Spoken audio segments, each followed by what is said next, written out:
But I would also argue that there's a large cultural component to the racial disparities we see today.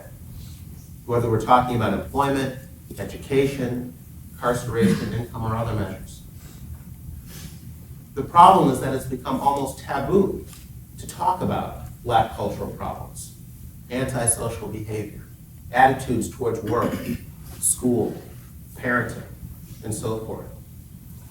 Black kids teasing one another for acting white. I've often told the story about a trip back home to Buffalo, New York, where I was born and raised. This was more than 20 years ago. I was visiting my older sister shortly after I'd begun working at the Wall Street Journal. And I was chatting with her daughter, my niece, who was maybe in the second grade at the time. I was asking her about school, her favorite subjects, that sort of thing, when she stopped me in the middle of the sentence. She said, "Uncle Jason, why you talk white?"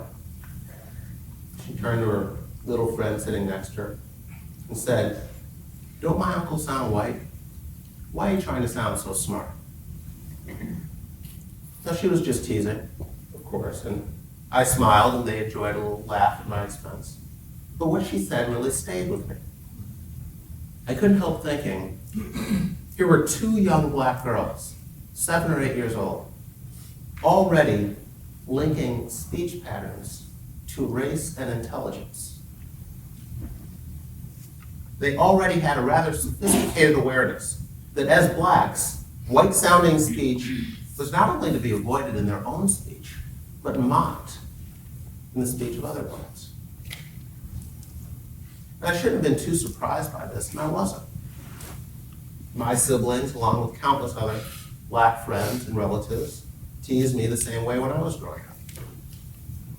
And other Black professionals, from the president and first lady on down, have told similar stories.